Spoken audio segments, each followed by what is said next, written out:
ഗ്രാമത്തിലെ ആകാശത്തിന് എപ്പോഴും ഒരു പ്രത്യേക ഭംഗിയായിരുന്നു. പച്ചപ്പറ്റുടുത്ത തെങ്ങിൻ തോപ്പുകൾക്കിടയിൽ തലയുയർത്തി നിൽക്കുന്ന ആ പഴയ ഓടിട്ട തറവാട് അവിടെ ഓരോ മൺതരിക്കും പറയാൻ 100 കഥകൾ ഉണ്ടായിരുന്നു. വലിയ വീട്ടിൽ സ്നേഹത്തിന്റെ വിളക്കായി 2 പേർ മാത്രം, മുത്തശ്ശിയും 5 വയസ്സുകാരിയായ ലാവണ്യയുടെ അച്ഛനും അമ്മയും കടൽ കടന്ന ദൂരങ്ങളിൽ ജോലിയുടെ തിരക്കിലായി. അവർക്ക് അവളെ കൂടെ കൊണ്ടുപോകണം എന്നുണ്ടായിരുന്നു.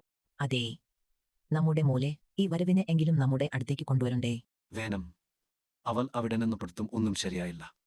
നമുക്കിവിടേക്ക് കൊണ്ടുവരാം. പക്ഷേ ലാവണ്യയ്ക്ക് അവളുടെ പ്രിയപ്പെട്ട ഗ്രാമവും ഈ വലിയ തറവാടും വിറ്റുപോരാൻ മനസ്സ് വന്നില്ല. അവൾക്ക് അവളുടെ അച്ഛനമ്മമാരേക്കാൾ കൂടുതൽ ഇഷ്ടം മുത്തശ്ശിയെയായിരുന്നു.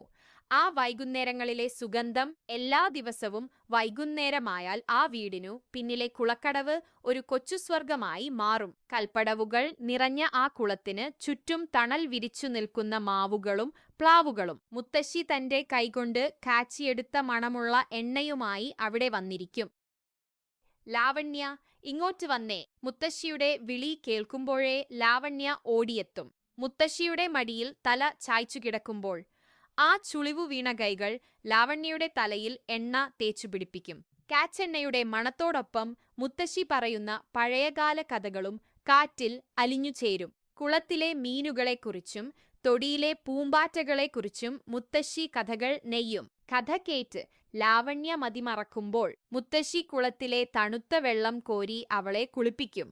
അങ്ങനെയിരിക്കെ വർഷങ്ങൾക്ക് ശേഷം അച്ഛനും അമ്മയും ലാവണ്യയെ കൂട്ടിക്കൊണ്ടുപോകാൻ നാട്ടിലെത്തി. അവൾക്ക് സ്കൂൾ പഠനം വിദേശത്താക്കണമെന്നത് അവരുടെ വാശിയായിരുന്നു.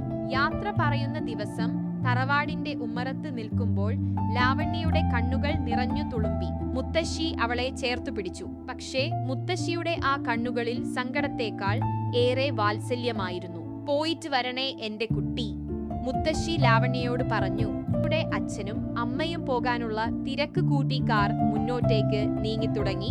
ലാവണ്യ ജനാലയിലൂടെ പിന്നിലേക്ക് നോക്കി. തറവാട് വീടിന്റെ മുറ്റത്ത് തെങ്ങിൻതോപ്പുകൾക്കിടയിൽ ഒരു ചെറിയ നിഴലായി മുത്തശ്ശി നിൽക്കുന്നു. ആ കുളക്കടവും കൽപ്പടവുകളും പതിയെ ദൂരേക്ക് മറഞ്ഞു. ലാവണ്യയുടെ കയ്യിൽ മുത്തശ്ശി കൊടുത്തുവിട്ട ആ കാച്ചെണ്ണയുടെ മണം അപ്പോഴും ബാക്കിയുണ്ടായിരുന്നു.